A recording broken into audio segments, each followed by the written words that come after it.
Pero una pregunta, los huesos que se hallan en algunos museos, Ujú. ¿se ha comprobado realmente que son huesos de dinosaurio? ¿Se ha hecho el carbono 14 y está El carbono determinado 14 no sirve, porque el carbono 14 funciona muy, o sea, funciona para el cuaternario, o sea, restos humanos casi.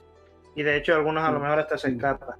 Eh, Hay otros métodos de datación, por ejemplo el del potasio, argón, que eso sí tiene mucho más recorrido y sí, sí se han datado, porque además no es solo que se daten, sino que cuando tú desentierras o encuentras un hueso, tienes que datar el estrato donde lo has sacado, así que sueles utilizar otros fósiles que se encuentren por ahí que sí tú puedas utilizar para decir, vale, es que este animal solo vivió en esta época y ya puedo determinar dónde estamos y ya sé que este fósil que está enterrado junto a él pertenece también al mismo periodo. Y ya. Vamos a hacer un stream en el que básicamente ponemos encuestas sobre muchos temas. Yo voto por tradición sillas. Sí, mira, que empiece Adri. Han pedido que un pueblo de Cádiz ha pedido que la charla al fresco, eso que las viejecillas se salen las viejecillas del pueblo se sacan la silla y se ponen alrededor, ella habla de sus temas, cuando pasas por al lado te dicen, ¿tú de quién eres? Y tú tienes que responder de quién eres por el mote y tal. Han pedido que Mira, sea bien lo patrimonio de la pongo. A ver, Por, voy a ver. sí, si os lo imagináis mejor. Sí. Han pedido que sea patrimonio inmaterial de la humanidad y eso significa no que nos van a obligar a salirnos a la calle para que se mantenga, sino que seguramente cogerán fotos, testimonios de gente que ha salido a la calle, escritos en los que aparezcan gente hablando en la calle, libros en los que se habla de eso y los van a proteger para que sepamos que eso ha existido y que no se pierda, porque claro, yo esta tarde lo estaba pensando, mientras estaba pensando en la noticia también, y estaba pensando que ya poco a poco el mundo rural se está perdiendo en favor de las ciudades. Que esto lleva años perdiéndose, pero ahora mismo pues ya está en su punto culme. Y ya los únicos que se salen a la calle al fresco de su casa son los que tienen pues una casa en el campo o pues tienen la suerte de vivir en un pueblo. Ya no tenemos la costumbre en las ciudades de salirnos a la calle. Si vives en un barrio, en un recinto cerrado, puede ser. Pero yo, por ejemplo, a mí me ha pasado que he estado en el campo una semana y teníamos nuestra parte donde podíamos sentarnos al fresco y a mí, como vivo en ciudad, se me ha olvidado sentarme al fresco. O sea, ni lo he pensado, pero en verdad se está bastante bien y eso no se puede perder. O sea, se perderá la costumbre, pero lo que no se va a perder es el testimonio de que eso existió y en algún momento alguien pues lo pondrá de moda otra vez y saldremos toda la calle a tomar el fresco. Yo recuerdo que cuando era pequeño en los barrios, mi barrio, las ancianas cogían sus sillas, aunque vivieran en un bloque de pisos, cogían sus sillas y se sentaban en la plazoleta a hablar entre ellas y te preguntaban qué estudiabas, que de quién eres, que no les des con el balón mientras estás jugando al fútbol, todo eso. No se quejaban nada. Sí, Y ya está, y te contaban desde cuándo conocían a tus padres, los pequeños que eran, todas esas sí, cosas. eso. Sus historias de la guerra, la posguerra, la transición, todo eso te lo contaban. Exacto. Dice, yo creo que será como la noche de sillas de plástico, cerveza y uno Y uno, de verano. el juego del uno. Ah, el uno, vale. Sí, ahí ha pillado. Me gusta eso de Archie que dice que nos manda a beber, en plan lo de hidratarse, pero él también se da por aludido, ¿no? Es maravilloso, bebemos todos juntos. Exacto, todo el chat, cada vez que se canjea debe beber. Tremenda hidratación, maravilloso. Un poquito en dinero. Chin chin. Chin, chin. No, que brinda con agua da mala suerte. Yo no brindo. Pues vaya suerte tiene Artemio entonces. Brinda tú, Jorge, anda. Hazle chin chin. Ah, yo. Chin, chin. Sí, se ha colado. Ya, spoiler. Bueno, He una dejado. pregunta. Hombre, pero si alguien lo reconoce, yo creo que le damos un premio, ¿eh? También. Sí, ha sido como un fotograma en plan de ¿qué ha salido? Ha salido, ¿eh? Bueno, ¿qué pensáis de esto? ¿Creéis que está bien que se proteja la costumbre esta de salirse al fresco en los pueblos y en los barrios? Yo es que no entiendo qué criterio se sigue para hacer patrimonio de la humanidad las cosas, ¿no? Porque si hubiera un libro o un listado en el que te diga esto es patrimonio de la humanidad, a lo mejor lo veo y digo, mira, tiene sentido. Pero si veo que... Sí. Nada, que eso, que no sé en qué criterio sigue, ni qué es patrimonio de la humanidad actualmente, de manera general, ni nada. Entonces Hay me es unos- difícil, pues. Hay unos requisitos que están. Ahora mismo ya te he dicho antes que no lo tengo muy reciente, pero hay unos requisitos para que algo sea patrimonio de la humanidad y tiene. Ya lo dije al principio en el primer directo que hice de arte con vosotros, que tiene sus requisitos, pues que no puede haber maltrato animal, que tiene que ser una expresión única de la cultura, todo eso, ¿no? Entonces, en el caso de esto de la silla es porque es una expresión de nuestra cultura mediterránea, porque en el norte, yo estaba hablando con mi padre antes y se lo explicaba, en el norte se hace poco porque hay pocos días soleados. Ellos tendrán otras costumbres como irse a una cantina o algo. Yo estoy hablando de más norte de España, no del norte de España, sino hablamos de Alemania, Reino Unido, todo. Vale. Ellos no tendrán, pero la costumbre mediterránea, las culturas mediterráneas tienen esa costumbre de salirse al sol, hablar entre ellos, y eso es testimonio de nuestra cultura y no se puede perder. Entonces, basándote en eso nada más, ya cumple casi todos los requisitos para ser patrimonio de la humanidad y que no se pierda. Porque en el momento que se pierda, pues lo único que veremos de salir al fresco será en un museo de etnografía, por ejemplo. No sé si habéis estado en un museo.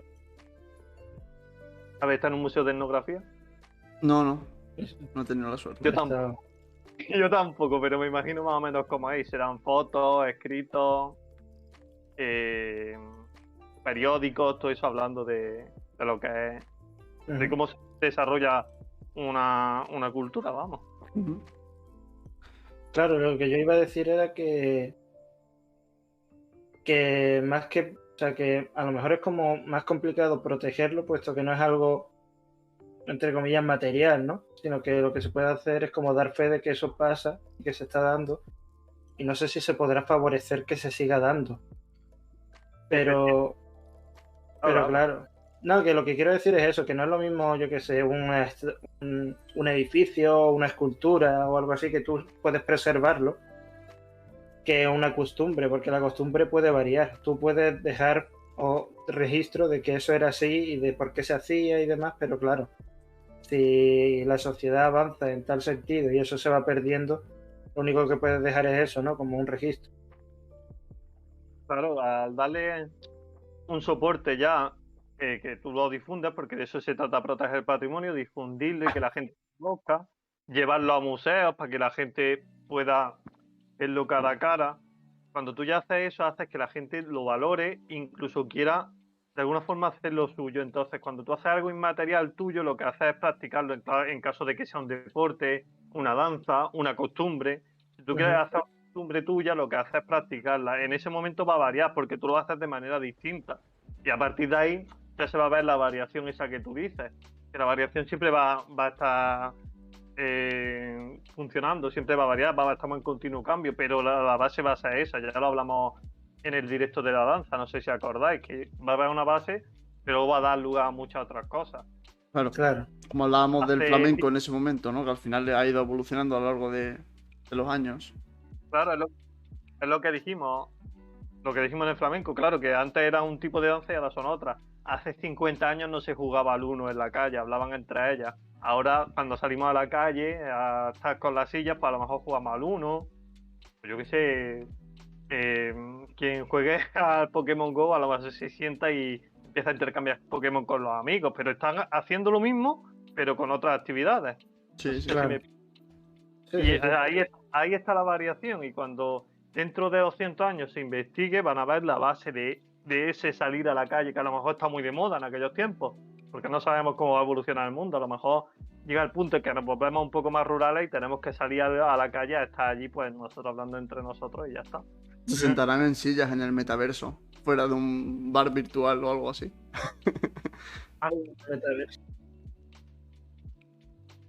Ponemos la siguiente encuesta también, si os parece, y así vamos acelerando. La siguiente. Claro. Archie dice que además que los pueblos mediterráneos son únicos, que se parecen entre ellos, pero tienen esas particularidades. y que también hay un debate ahí entre qué es más importante, el objeto o la idea. El futuro Claro. es el del taburete, dice. Bueno, A mí no taburete. me gusta, o sea, yo quiero un respaldo. O sea, a mí me quita un respaldo y me siento incómodo. Eso es algo de lo que hay que hablar, ¿eh? De lo incómodos que son los taburetes. Eso es algo que es necesario decirlo y debatirlo. ¿Queréis que salgamos a la calle a hablar? Tiene que tener la silla respaldo. Si no, Exacto. Y reposabrazos si me apuras también. Es que me yo voy a dar imagino, mi me imagino una manifestación feminista y nosotros al lado en contra de los taburetes. Los taburetes. Yo voy a dar mi opinión. Hoy he estado con mi padre y yo en la terraza y he estado sentado yo a mi ancha y está mejor que en ningún otro momento. Mejor que en mi silla esta gamer, mejor que en un sofá. He estado ahí hablando con él, tomando el aire. Los perros dando vueltas para mí es lo mejor y que no se pierda nunca. ¿Te imaginas? Aquí nos dice Raúl que en el futuro sería... votar el próximo tema, por cierto, que ya salió la encuesta. Nos dice aquí que en el futuro serán con sillas gamer. ¿O? Imagina a la gente fuera en la calle de los pueblos, pero todos con una silla gamer, con luces LED, como dice, jugando al 1 o a Pokémon Go. En coro. Interesante la encuesta, ¿eh? No sé.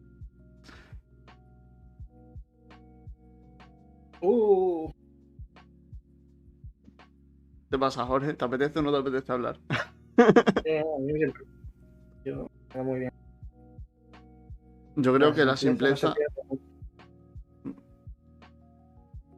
A ver, espera, vamos a esperar que termine la encuesta. Que Es que tú imagínate una silla gamer con LEDs. Ya de por sí sería una silla que necesitaría electricidad o batería, ¿sabes? salía a la calle, pero en plan discoteca. Exacto.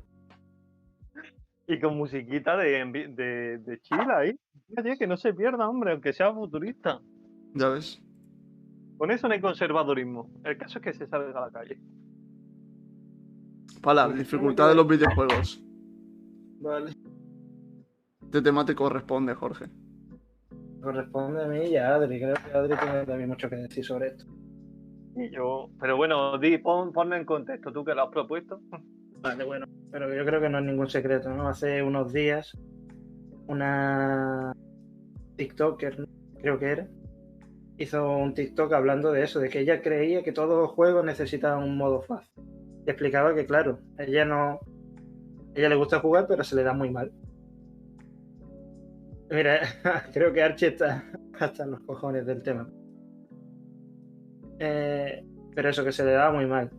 Y decía eso, que necesitaba o creía que era necesario un modo fácil en todos los juegos para permitir que fuera más accesible a aquellos que no... Me encanta.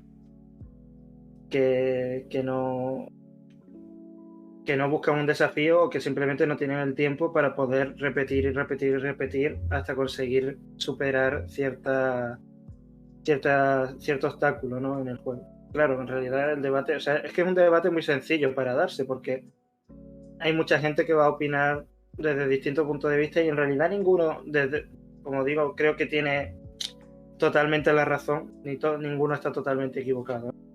Aunque, y creo que en eso estoy de acuerdo con Adri, yo creo que yo abogaría más que nada por la libertad por la libertad creativa, pero en el sentido de que la dificultad no hay que entenderla como algo aparte del videojuego, en plan del videojuego se hace y después se piensa en la dificultad que va a tener, sino que el videojuego va acorde con la dificultad. No tiene sentido pensar en la jugabilidad de un juego si no pensamos en la dificultad que está pensada para ese juego. Entonces, claro, ahí es donde se da muchas veces el debate, ¿no? Por ejemplo, yo pongo, aunque tiene una dinámica y no exactamente igual, pero a mí siempre se me viene a la cabeza el juego este de Ninja Theory, de Hellblade, en el que tiene una dinámica que básicamente si mueres una serie de veces te obliga a volver a empezar el juego.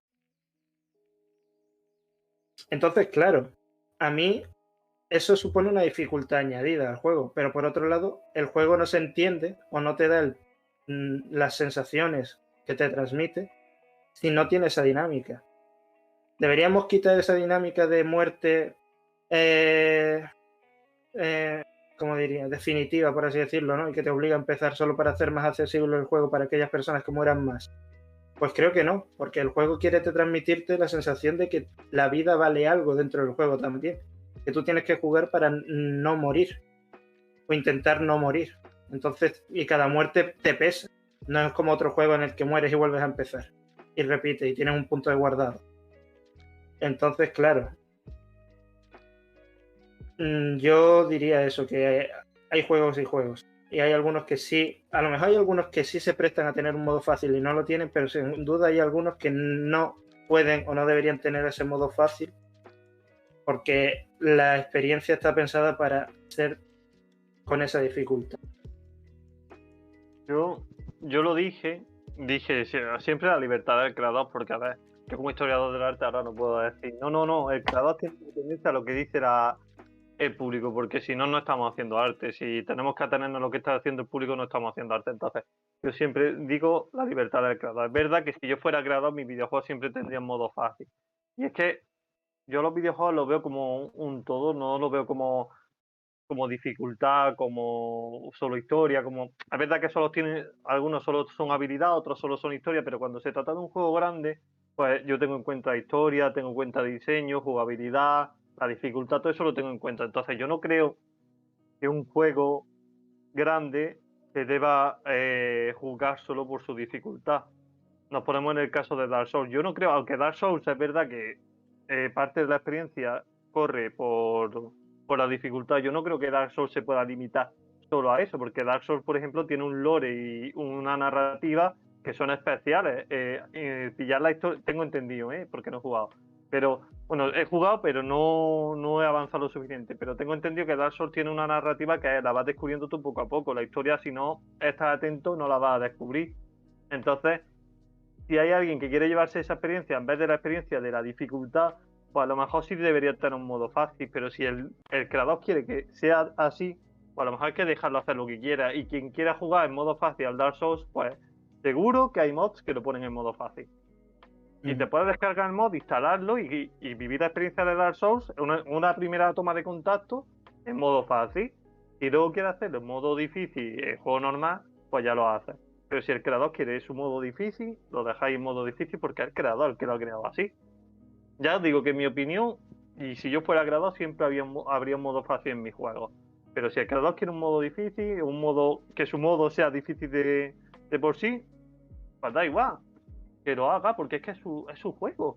No le digamos a la gente cómo hacer su juego. No hay más. Pero que tampoco es lo que digo, lo repito. Si yo fuera creador nunca haría un juego difícil. Haría un juego rico en historia, en narrativa, en diseño, en puzzles, en todo. Pero solo en dificultad no, porque a mí me gusta que la gente pille el mensaje que yo quiero dar.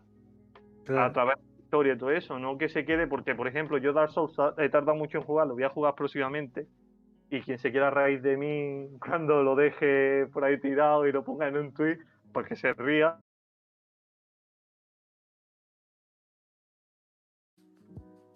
Y tiene toda la razón. Se ha cortado. Tiene toda la razón. Si yo ahora me mentalizo para jugar a Dark Souls, de hecho he jugado a juegos difíciles también y me he mentalizado para saber que voy a morir varias veces. Si yo me mentalizo ahora para jugar a Dark Souls sabiendo que voy a morir varias veces, pues seguramente me lo pase. El caso es que no tengo ganas de morir tantas veces y claro, hasta ahora la he tenido. Pero bueno, que las tendré y jugaré porque sé que tiene que ser un juego bestial en lo demás. En la historia, en la forma de contarla. Y en algún momento me gustaría hablar a mí de narrativa visual en algún directo para que sepáis lo que es si no lo sabéis. Vale, se puede tratar. Es discriminatorio. Yo creo que la saga Souls no se entiende sin cierta dificultad. Yo lo que quería dar, así como hice, es lo último que voy a decir sobre esto, quizás, es que tenemos que pensar que al fin y al cabo no todos los juegos están hechos para todo el mundo. Pero no por el hecho de que se esté buscando discriminar, sino básicamente porque hay público y público, ¿no? Y esto se puede ver muy bien con una analogía hacia el cine, entendiendo los dos como una expresión artística. pensad que hay películas comerciales, películas que son, y que no sean a lo mejor tan comerciales, pero cuyos directores quieren que sean entretenidas. Entonces, claro, buscan un público amplio, pero después tienes directores que está claro que no buscan gustar a la gran mayoría de espectadores. Por ejemplo, por poner un ejemplo, Stanley Kubrick, con su película de 2001, yo no creo que él buscase ganarse al gran público. A lo mejor no sé si en esa época se tenían otros gustos, pero yo sé que ahora mismo esa película se hace tediosa. Pero tú no le podrías pedir a Stanley Kubrick, oye, mira, es que me gustaría mucho entender la historia porque además creo que tiene buenos planos y la fotografía me gusta, pero es que no entiendo bien lo que quieres transmitirme. ¿Podrías como rebajar un poco los mensajes abstractos para que yo entendiese de qué va la película? Sería como muy raro. Eso es bestial. O sea, antes de hacer eso, tú coges y te metes en internet y alguien que haya entendido los mensajes, buscas que te lo explique. Y yo, mira, el otro día lo ponía. No, pero solo un momentito. Lo que quiero decir es que si la dificultad la entendemos como una parte esencial del videojuego para la experiencia o como expresión creativa, tenemos que entender que hay gente que va a poner una dificultad porque quiere o está dirigido a cierto público, y por mucho que a lo mejor tú quieras entenderlo, te va a requerir un esfuerzo que a lo mejor no quieres dar. Quiero decir, si yo quiero que una peli me entretenga, yo sé que no puedo ver a Stanley Kubrick o al menos ciertas películas suyas, porque me van a hacer pensar. Y si yo no quiero pensar, no puedo ponérmelo. Lo que no puedo pedir es que yo quiera ver una peli suya y como no me apetece a mí ponerme a darle vueltas al coco, que cambie ciertas cosas para que sean más entretenidas. Es lo que digo, que eso no se puede hacer ni se debería hacer nunca. O sea, ¿qué pasa? Que ahora, digamos que hay una media de inteligencia en el país y le pedimos a un director del país que haga películas para esa media de inteligencia, ¿no? ¿Qué quieres que te diga? No se puede hacer. Antes de hacer eso, pues que la gente que no entienda la película coja y se mire las reviews de alguien que sí entendió la película. Y voy a relacionarlo con algo que me pasó a mí el otro día. Yo estaba jugando a Max Payne, un juego de 2003. El primer juego, la historia era difícil de entender por lo enrevesada que era. Y el segundo ya casi que no pillé nada. Y aparte este juego lo he jugado pues de semana en semana prácticamente porque dura 6 horas. Y claro, me desconecté un poco de la historia, aparte era un poco curiosa. ¿Qué hice? En vez de quejarme, pues cogí y me fui a una review que me explicaba todo lo que había ido pasando. Y lo pillé. En vez de decirle a alguien, como puede pasar con la aventura gráfica, que son juegos muy de pensar y de darle a la cabeza, de decirle, bajarle la dificultad a la aventura gráfica, pues lo que hay que hacer es ver la review o en la aventura gráfica ver las guías que te dicen cómo jugar. Y todo eso, es que no, si no, no dejamos al creador hacer su arte y hay que dejarlo. Claro. Uh-huh. Porque da empate otra vez. Si queréis podemos repetir la encuesta, porque creo que hay mucha gente que no vota, pero... Sí, vamos a repetir la encuesta. Vale. Porque si han votado 2 personas nada más, encima acaba de llegar V, vamos a darle una oportunidad. Sí, sentimos. Ay, Anthony, es verdad que antes ha hablado de entrar en el micro abierto. Es verdad, es verdad. Para el micro abierto. Perdona, es que como estábamos con el tema este. Archie dice que se vio vídeos de Dark Souls y se jodía de cierta manera. Dark Souls es de gays. Pues vamos a hacer el siguiente tema. Y Bueno, vale. metemos a Anthony, si os parece. Vale. ¿Puedes poner la encuesta de nuevo, Ronda? Dark Souls es de gays. Para V todo es... le parece poco. Él necesita siempre más.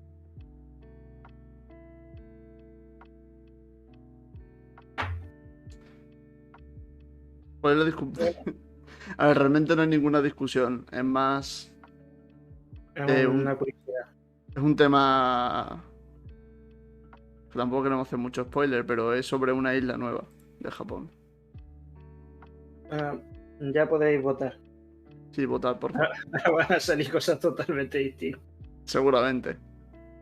Haber puesto solo la estatua de Arto y la de Japón en la encuesta y así pues Tsunami. pero A ver, esto- es que no podemos poner frases complejas, hay que poner cosas. Hay que parece la que estamos isla- dejando con las ganas, pero no es por eso, es que no cabe más. Esta es la isla del One Piece. ¿Te imaginas? La guerra del whisky. La verdad es que no me Es la suena. guerra del whisky. No sé a qué te refieres. Me has pillado.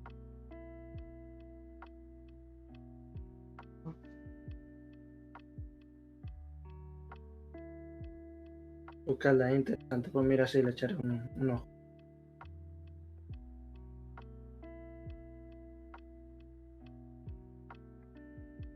La guerra más La pacífica guerra de la más historia. pacífica de la historia. Ha habido guerra muy Entre Alaska y Rusia. Anda. interesante. Le echaremos un... Si te animas, Archie, a entrar y hablar sobre ello. Pero Claro. claro, es que aquí tampoco no podemos aportarte mucho. Pues entre Canadá y Dinamarca. Era entre uno de esos dos. Eran países que estaban lejos, está claro. Pues los tsunamis en España. Vale. ¿Has visto? un- O sea, de repente Japón no recibió ni un voto esta vez. Es que es un tema súper. Como que las dos palabras es súper clickbaitero, ¿sabes? Es lo típico que pondrían en una noticia, no sé, de Google, ahí random. Clickbait. Es algo que puede pasar. Ya, pero no es lo mismo que te digan que puede pasar a. ¿Habrá No, tsunamis en acaba de España? pasar, ¿no? Vale, pues venga, vamos. Venga, dale. Nada, el tema es básicamente que hace poco se ha terminado un estudio en el que se concluía que hay una falla que se encuentra dentro del mar de Alborán, ¿no? Que es el que está entre la península, o sea, la península ibérica y África. Pues la falla se llama la falla de Averroes. Y lo curioso, y es por lo que esto supongo que se ha hecho noticia, no es tanto de que obviamente sabemos que esta zona es una zona sísmicamente activa. La tectónica, tanto por por el empuje de África, que tiene además dos direcciones distintas con velocidades diferentes, la que va del noroeste sureste, y por eso, por ejemplo, Granada tiene muchos terremotos, es porque es más rápida, mientras que la que es norte-sur es más lenta y por eso es una zona más tranquila. Aún así, las fallas estas, hay tres tipos de fallas para empezar, ¿vale? Y serían las normales, las inversas y las de salto en dirección. Las normales y las inversas son las típicas, las que producen los tsunamis y los terremotos, por lo general. Sin embargo, esta falla en concreto es de salto en dirección. ¿Qué significa eso? Pues que no se produce un desnivel cuando se mueve, y por lo general se creían que eran inofensivas. Sin embargo, cuando a raíz de las conclusiones de este estudio, se ha llegado a la conclusión de que no son tan inofensivas y que podrían llegar a provocar, de hecho, tsunamis, que tardarían, por ejemplo, ¿cómo decirlo? O sea, llegar, por ejemplo, hacia Cádiz tardaría unos 21 minutos, después la costa de Málaga unos 35, hacia Almería pues tarda menos, puede tardar unos 15-20 minutos. Son olas de hasta 6 metros de altura. Y es curioso porque, o sea, esa falla siempre ha estado, o sea, siempre ha estado ahí y nunca no se tenía constancia del peligro que suponían. Aún así, yo os digo, yo creo que a lo mejor esto quizás la propia noticia es un poco alarmista por el hecho de que por cómo o sea, no soy capaz de imaginarme ahora mismo, yo habiendo estudiado esto, cómo se produciría o cómo sería la ola. ¿Por qué? Porque un tsunami normalmente se produce eso, cuando se produce un desnivel.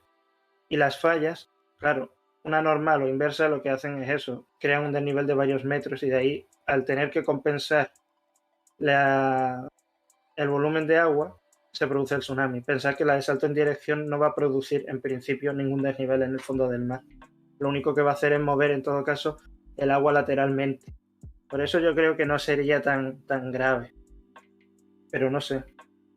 Pero me parece curioso que se utilice el término tsunami cuando son olas de 6 metros. Entonces, me hace preguntarme qué se considera un tsunami. Bueno, no tengo ahora mismo aquí la definición. Tsunami. No sé. Yo creo que a lo mejor es cualquier ola que tenga un origen. O no sé si Tectónico a lo tiene que- mejor, ¿no? Quizá. En plan, Pero por. vamos, a lo que te refieres que sería un tsunami, pero un tsunami que sería básicamente una tontería, ¿no? No, es exacto. O sea, hablan de olas de hasta 6 metros, pero pensad que en algunos sitios dice que la ola llevaría a tener 1 metro. 1 metro. Por eso que eso no es... Yo Tsunami, supongo que es ¿eh? eso, ¿no? Que los tsunamis al final son la repercusión o la consecuencia a un movimiento tectónico, pero no es que precisamente sean grandes ni nada. Lo que pasa es que, claro, como estamos acostumbrados a que ese término se utilice cinematográficamente de esa forma, pues habrá distorsionado Es nuestra, que nuestra comprensión. fijaos, aquí de hecho, aquí hay una cosa que es, yo creo que además, fijaos que la definición de tsunami dice que el fondo marino debe moverse en sentido vertical y la falla en salto en dirección lo mueve horizontalmente, no se mueve de arriba abajo en ningún momento. Así que a lo mejor se lo han inventado un poco y quieren asustar un poco a la gente o darle difusión a ese estudio por algún motivo, Clickbait. pero el clickbait de ellos, en plan, no nuestro. Es increíble, o sea, nos estamos asustando por una ola de 6 metros, ¿eh? No, también es por el avance, porque a lo mejor si tú dices, bueno, 6 metros no es mucho, pero la cuestión es que lo que tienden a hacer los tsunamis es a avanzar mucho. Y además parece, incluso tienen como, o sea, son muy cinematográficos. O sea, tú ves, por ejemplo, si veis los vídeos de Japón, cuando el tsunami, ¿no? Que de hecho entró en, superó los diques y demás, tú lo ves y no te parece una ola, de hecho parece que se está desbordando un río. Claro, eso ya me dice más, eso sí es verdad. De hecho, Y va muy lento, o sea, va lento entre comillas. Tú lo ves como si fuera algo que va tranquilo, pero sin embargo te mueve todo, se lo lleva todo por delante. Aún así, no creo que estemos para nada en una situación así aquí. pero que además, por ejemplo, cuando en Haití hace poco que ha habido el terremoto y tal, que había alerta de tsunami, había noticias que se habían hecho eco de eso, argumentando que había tsunamis, pero que a lo mejor la alerta eran de unas olas de hasta 3 metros. Y claro, es como, te ponen alerta tsunami Haití o tsunami Haití no sé qué, te metes en la noticia y lo que te cuentan es otra cosa. O sea, es un oleaje intenso y poco más, ¿sabes? Sí, claro. Y, claro, si avanza fuerte, el problema es ese, que avance fuerte, pero vamos, yo no sé, a lo mejor se podría comparar con las inundaciones que hay en nuestros pueblos en invierno, por ejemplo, con las lluvias fuertes que hay, las lluvias torrenciales y todo eso. ¿O no? ¿El qué? Perdón, el tsunami, no. Oh. Vale, No, vale. pero porque... Bueno, aquí por ejemplo lo dicen bastante bien. Además que eso no es solo una ola, es un frente de olas. Y también porque lo que, o sea, ¿cómo decirlo? Es un desbarajuste, por así decirlo, en el mar. Piensa que lo que se ocurre es que el fondo está, pues, intacto, por así decirlo, y de repente una parte baja abruptamente, ¿no? Y Sí. ese espacio que se acaba de crear se tiene que rellenar. Claro. Al producirse eso, es cuando de repente tienes un volumen muy grande de agua concentrado en un sitio y de hecho es curioso porque donde se produce el desnivel siempre o el tsunami tiende a avanza en el sentido contrario Claro. Sí, y lo que hace básicamente es como por eso entra y sale, o sea, entra en tierra y se vuelve hacia atrás porque tiene que compensar El nivel de agua, claro. el nivel de agua. Vamos por la Nunca, siguiente. Mientras nunca tanto, se pues, lo acuesta. seguimos comentando si queréis. Sí, ponemos la encuesta, dime Adri.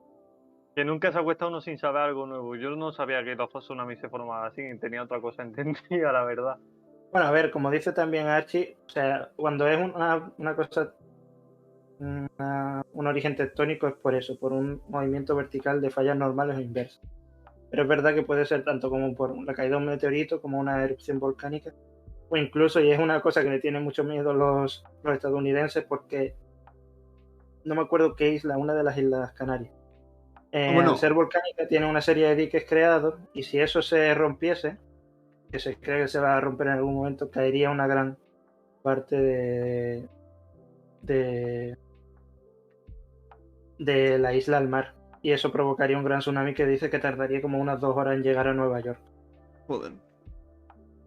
Por cierto, que Anthony, que si quieres entrar ahora en stream y tal, que puede ser el momento. Te pongo aquí el enlace. Ya salió la encuesta para el siguiente tema. Id votando.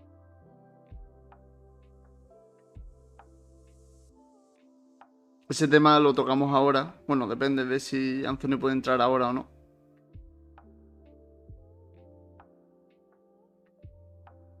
Que nos avise cuando esté en la sala de espera.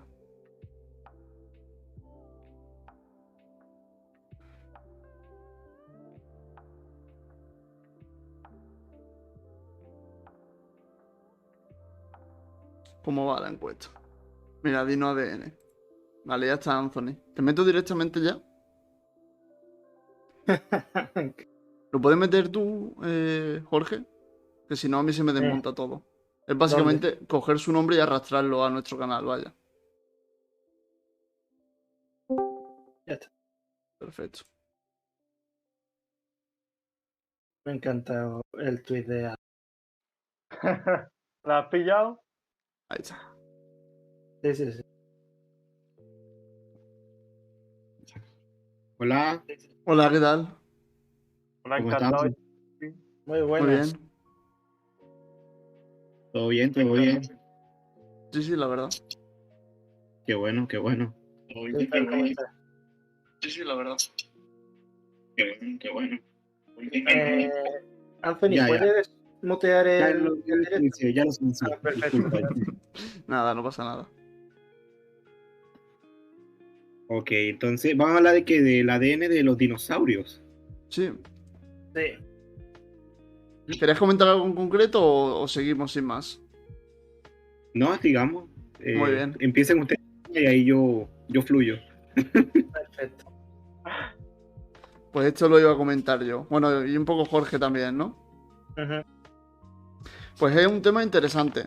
Porque al parecer, bueno, todo es algo que supuestamente pues ya se tendría que saber dentro de la comunidad científica, ¿no? O supongo que ya se sabe. Pero claro, los restos fosilizados, los restos que se encuentran de partes duras de los dinosaurios, pues al final son de hace muchos años, ¿no? Muchos millones de años. Y claro, con ellos se puede construir pues, el esqueleto completo de un dinosaurio o en parte, ¿no? Pues claro, hay muchos dinosaurios que no se consiguen encontrar en su totalidad y tienen que conformarlo como se estima que serán o que fueron más bien, ¿no? Ujú. Y claro, encuentran un problema fundamental a la hora de formar el ADN de los dinosaurios, ¿no? Porque claro, se puede formar su esqueleto, pero el ADN se descompone a los 7 millones de años, ¿no? De que muere la criatura. Entonces, claro, los restos fosilizados son de hace 65 años, ahora esto lo matizará un poco Jorge. Entonces, hay un problema claro, ¿no? Porque al final no tenemos un ADN reciente de dinosaurio. Todo lo que tenemos son esqueletos, son restos fósiles. Y claro, no podemos saber exactamente cómo funcionaban más que por esos huesos, ¿no? No hay ninguna forma de sacar el ADN. Y además hablaban de esto, de que como mucho se han encontrado fragmentos de ADN de neandertales y de otros mamíferos antiguos como los mamuts. O sea que ni siquiera se tiene de los más recientes, porque estos restos son de 2 millones o menos de años, se puede conformar el ADN en parte, ¿no? Entonces, claro, dicen los científicos que la única alternativa que existe hoy en día, incluso para traer a la vida a un mamut o a un neandertal, sería la fusión con el ADN de otros seres vivos que actualmente tengamos, ¿no? Por lo que no solamente sería imposible montarse un Jurassic Park, sino que además, con criaturas mucho más recientes, estaríamos hablando de crear híbridos que vete tú a saber cómo saldrían, ¿no? Entonces, como que ya es algo que se tenía mucho no sé, que era un tema de debate que incluso había personas que tenían como posible, ¿no? En un futuro vete a saber no sé qué. Y al parecer es bastante, mucho menos posible de lo que se pueda creer a priori. Esto lo quieres matizar, ¿no, Jorge? Claro, o sea, bueno, que matizar es una aclaración en lo que tú has dicho. O sea, a los 7 millones de años se termina de deteriorar o se desintegra por completo el ADN, ¿no? ¿Qué ocurre? Que si hubiese una forma de preservarlo, se dice que encuentran los mamuts, por ejemplo, ha dicho, ¿no? Pues pueden preservarse en el hielo. El problema es que los dinosaurios se extinguieron hace unos 65,5 millones de años aproximadamente, al final del periodo Cretácico. Y de hecho es uno de los periodos más cálidos de la época de la Tierra. Así que no hay cero posibilidades, creo, de encontrar ninguno en hielo, que es donde tú dirías, bueno, si se hubiese preservado una masa de hielo que actualmente pudiese ser estudiada y de ahí encontrar un dinosaurio congelado, quizás se podría sacar algo.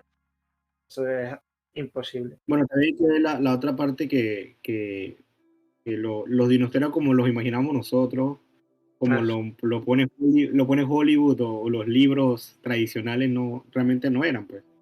Claro, Spielberg nos ha influido demasiado. No ha ayudado mucho.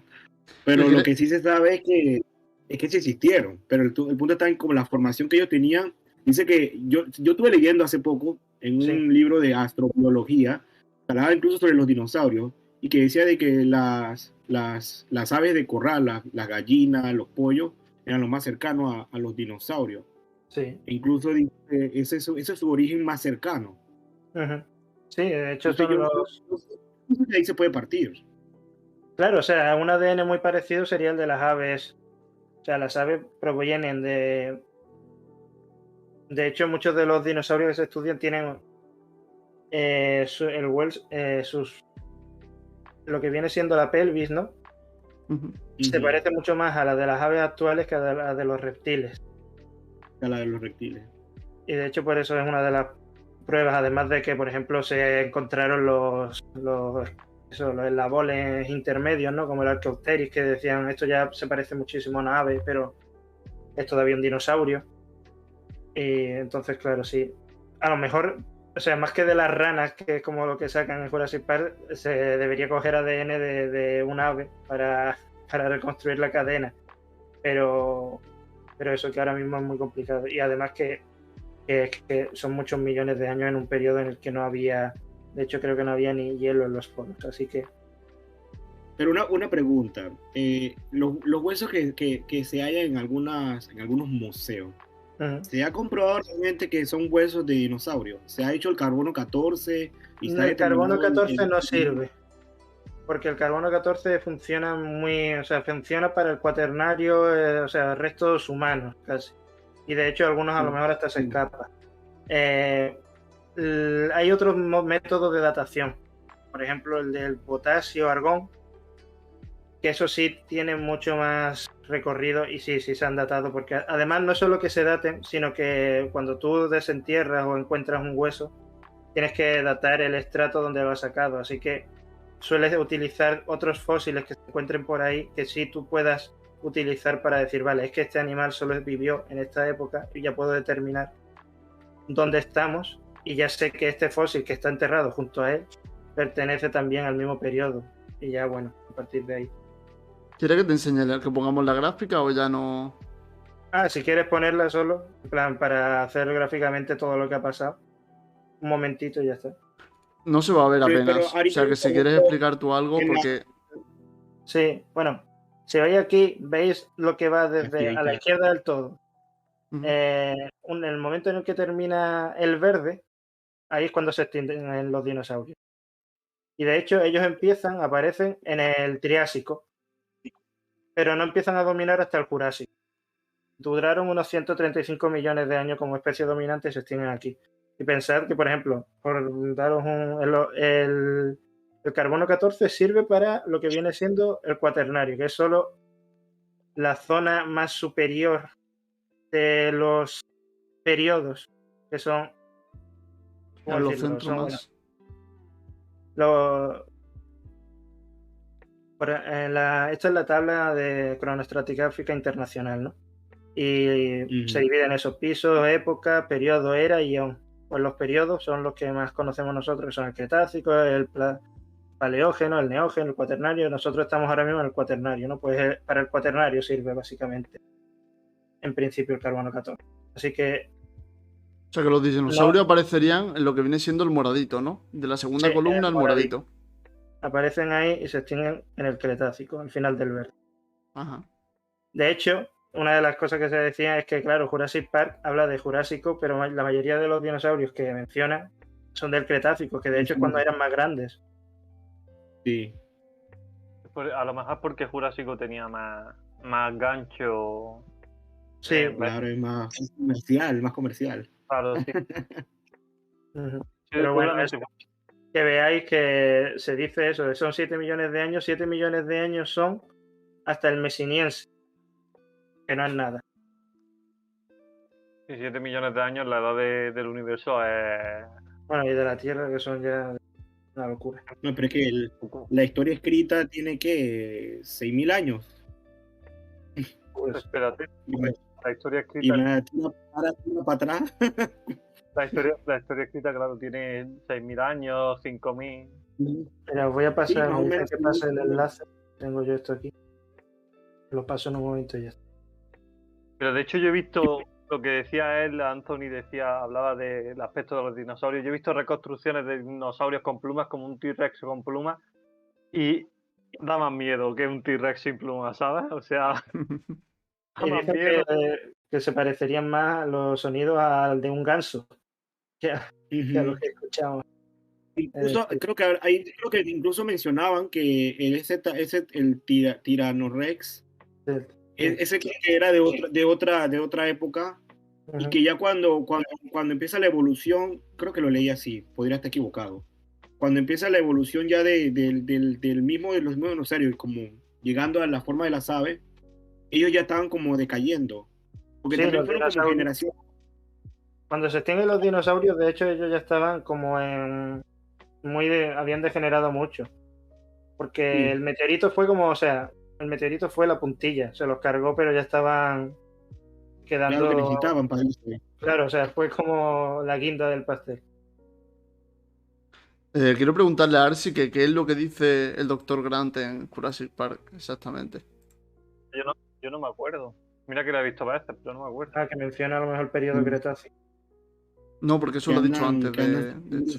No sé. No, andaban lo de las siempre en aves, es verdad. Es verdad que se mueven como una bandada y demás. Sí, andaban siempre en grupos. Sí, se preguntó. Creo que me acuerdo, y claro, sí, que el niño empieza a decir, ¿cómo que aves? ¿Qué decís?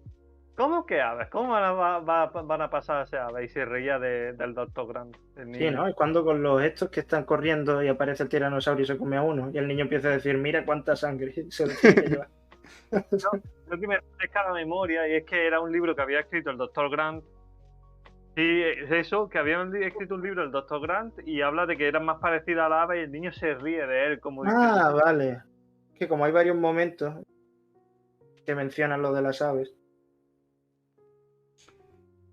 Dice, si se extinguieron porque las aves solo descendieron. No, que por qué decimos que las aves son... No. Se extinguieron porque... Yo creo que la parte esa de la reconstrucción del ADN, creo que lo hubo bastante difícil. Porque creo que los planes ahorita mismo de la ciencia no está tanto en construir algo así, sino de encontrar afuera de nosotros, sino que encontrar afuera, pues por ejemplo encontrar en Marte o en la Luna o en el espacio exterior, y no tanto reconstruir lo que hay aquí. Creo que ese es como el enfoque que tienen la mayoría de los científicos. Aún los paleontólogos, más que nada, creo que lo hacen como más que nada por registro histórico que por reconstrucción del ADN. Por eso no creo que sea algo que progrese. No, sí se extinguieron, o sea, quiero decir, son las aves las descendientes, pero los dinosaurios eran un superorden, o sea, era lo último de... Supongo que pregunta que en qué momento pasó una cosa a otra si se extinguieron, ¿no? O sea, ¿cómo pasó el fin a ser un nuevo comienzo? Supongo que eso será lo que pregunta. Eso fue porque, bueno, es que básicamente por la evolución. en algún momento dieron lugar, se adaptaban mejor a las condiciones aquellos que por ejemplo, que tenían una similitud mucho más. O sea, los dinosaurios, de hecho, es que son reptiles, pero no son un grupo muy específico, que es el que da lugar a las aves. Al menos a un cierto tipo de aves, ¿no? En plan. Porque es verdad que durante mucho tiempo los dinosaurios y los pájaros y demás convivieron. No es que no hubiese aves mientras hubiese dinosaurios. Pero algunos degeneran. Y el Archaeopteryx es el eslabón, el que se queda a mitad. Ahora, Que de hecho me da a mí mucha pena porque no hacía nada bien. No era ni yo un tengo buen una dinosaurio ni pregunta. un buen ave. Tengo una duda. ¿Los dinosaurios tendrán algún parentesco o alguna relación con el Luca, que supuestamente era el primer ser vivo, que es el último antepasado común universal? Es como lo pone la biología. Esa De es los otra duda que cordados, también puede. no No, sé. de toda la Ah, vida, de toda la pues vida. entonces sí. O sea, si es así, obviamente, a partir de ahí tuvo que derivar todo. Así que todos estamos emparentados de cierta manera. Y cuando yo veo, por ejemplo, bueno, quizás que eso La primera célula nunca eucariota. Ah, era la curioso. Sí. primera célula. Eso no lo Exacto. conocía, la verdad. Y para. Lucas, Ujú. Lucas se llama. El primer ser, el último antepasado común universal.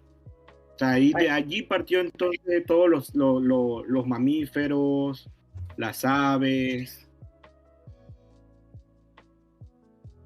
Y tú sabes, tengo que decir una cosa que me resulta a mí, o sea, ya termino, eso es como un dato totalmente aleatorio. ¿Sabéis cuál es el animal que tiene más parecido a nosotros un desarrollo embrionario?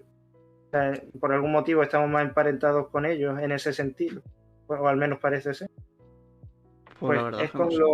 con los equinodermos, o sea, con los erizos de mar. Ah, Joder. curioso. Oye, dale a la siguiente encuesta ya. Sí, pues ¿Y por qué con los erizos de mar? O sea que. no me acuerdo, porque resulta que son como eh,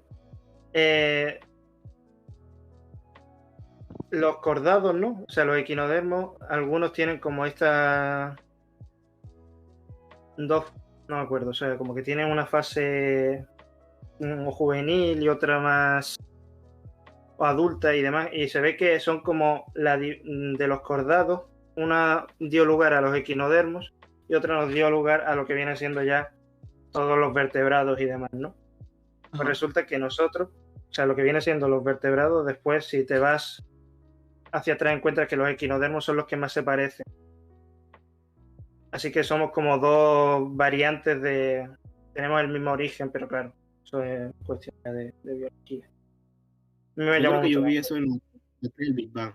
Creo que Sheldon habló una vez en la teoría del Big Bang sobre Ah, sí. eso. Sobre los erizos del mar y nosotros. Es posible. Los equinodermos. Es posible porque me sonaba un poco. Oye, hay que desempatar, ¿eh? Mira, que vote quien Sí. falte. Ya. Triple empate. No, ya perdí el desempatar y ahora empate a 3.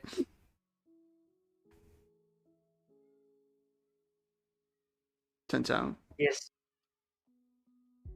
Ahora sí. Nada. ¿En serio? Esto me recuerda a lo de Aquí, ayer, a lo un botón de. más. Me recuerda a lo del miércoles, cuando hablábamos de Japón y la custodia, y justo fue decirlo. Mira, ha ganado Japón en el último Otra segundo. vez. Yo no voy a parar de hablar. Uy. Vale, pues ya está. A mí. Vale, lo de la isla de Japón.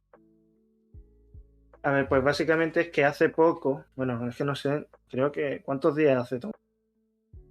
2 días. Sí, 2 días. El Sí, puede 18 de ser. agosto en la noticia. Sí. Pues,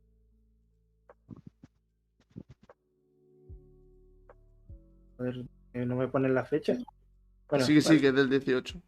El No te 18 de rayes. agosto pues, ha aparecido una nueva isla en el archipiélago de Japón, que por cierto, o sea, es que todos recordamos, al menos, bueno, si más o menos lo habéis visto, recordaréis cómo es más o menos la forma, pero yo no, o sea, tiene 6.852 islas. O sea, que haya aparecido una nueva parece muy... Y solo 5 son las principales, ¿vale? Y es que muchas están definidas como islas remotas. Bueno, pues esta nueva isla resulta que eso se ha aparecido de una manera muy súbita. Y tiene lo que viene siendo ¿cuánto era? 1 kilómetro. El diámetro de la isla es 1 kilómetro. Sí, es 1 kilómetro de diámetro, tío. Y está a 1.200 kilómetros al sur de Tokio. Lo que ocurre con estas islas, y es lo que pasa, que son muy espectaculares cuando aparecen y se da la noticia y demás, pero no suelen durar. Porque, ¿qué pasa? Que normalmente están compuestas por eso, por ceniza, por polvo. No suelen ser formaciones rocosas. Así que se da durante un tiempo está ahí y el oleaje y demás se encarga de redistribuir lo que viene siendo el sedimento y la acaba por hacer que desaparezca. ¿Qué ocurre? Que se ve que la erupción no ha terminado. Entonces, si sigue, a lo mejor deja de ser solo ceniza y polvo para ser propiamente una formación rocosa y se permite que se perdure en el tiempo. Y también es curioso porque Hawái es una zona volcánica, pero no es un punto caliente. Hawái está justo después de una zona de subducción de creo que es la placa del Pacífico, ¿no? Porque además el Pacífico está subduciendo por todas partes. Y entonces, claro, o sea, es una zona, como digo, eso, volcánica, pero las erupciones suelen ser más, ¿cómo decirlo? Menos, mientras que un punto caliente, tú sabes incluso en qué dirección va, cuál va a ser la próxima isla o dónde va a estar más o menos situada. Aquí no, aquí aparecen y desaparecen. Y ahora da la casualidad de que ha aparecido una y que ha emergido. Además que suelen ser erupciones más violentas que las que se suelen dar en puntos calientes. Bueno, no deja de ser un dato curioso, así que de aquí a unos días supongo que si la erupción continúa veremos si esta isla permanece y si para, pues supongo que de aquí a un tiempo veremos cómo deja de estar hasta que haya otra erupción. Te pregunta a Ketoy que qué es una subducción o qué es subducción. Uh-huh. Una subducción básicamente es cuando una placa que es más antigua está más fría, por tanto más densa, se hunde bajo otra que es más nueva o cuya densidad es menos. Y lo que ocurre es que el Pacífico es la zona más donde encontramos las rocas o las cortezas oceánicas más antiguas, que es la más densa. O sea, ahora mismo el Pacífico subduce por todos sus límites. O sea, estamos viendo básicamente como, por ejemplo, el Pacífico dejará o sea, desaparecerá y se unirán las costas pacíficas tanto de América como con pues eso, África y ahí es un lugar claro donde se van a unir los continentes, o sea, es como la próxima Pangea, por así decirlo. Cuando desaparezca eso, se unirán los continentes por ahí y el gran océano será el Atlántico, que es el que se está abriendo. Joder. Pero entonces, o sea, el continente americano jalaría para el lado de Japón, ¿no? Sí. Porque al otro lado O sea, del Atlántico. se uniría todo lo que viene siendo el sudeste asiático, la parte este de África y todo lo que viene siendo el Pacífico. Sí, ¿no? El este de África. África se uniría a Sudamérica para jalarse entonces por el lado del sudeste asiático. No, por América no, sería por el otro lado. En plan, creo que pillarían a Oceanía ahí en mitad, pero no estoy muy seguro. Que tampoco entendí. Vamos, básicamente piensa en el Océano Pacífico. Piensa que se terminaría de hundir y todo lo que ahora mismo está ahí acabaría pegado. Hay que ver que toda esa parte de allí es una zona volcánica, toda la parte, lo que le llaman el anillo. Claro, por eso, porque está el anillo de fuego, porque todo está en subducción ahora mismo. Se produce una fricción de las dos placas, Además, con la presencia de agua hace que aumente la temperatura y provoca eso, provoca una serie de volcanes y edificios volcánicos que de hecho te dibujan exactamente todos los límites del Pacífico. Yo, por ejemplo, he visitado por lo menos 18 volcanes en Centroamérica. 18. En Guatemala, en Nicaragua, en Costa Rica. En No, mi mira, país no, hay uno nada más. África pilla más lejos. África se salva. Sí, son... Bueno, pues vamos al siguiente, ¿no? Iba a comentar yo algo antes que me parece bastante irónico que en pleno calentamiento global, que se está diciendo que sube el nivel del mar, aparezca una isla en Japón. Ahí. Ya sé que, como tú has dicho, es de ceniza y polvo y que a lo mejor desaparece, pero me ha parecido un detalle bastante irónico. Ujú.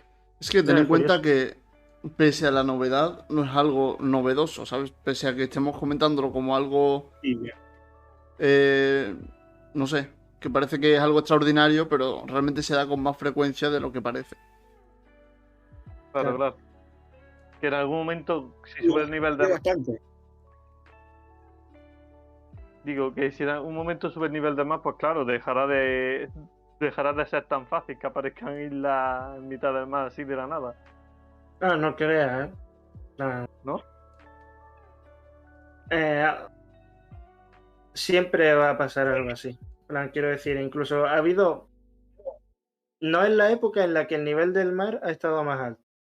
Así que. Ni la que va a estar más alto. Así que no creo Pero que eso, tengamos.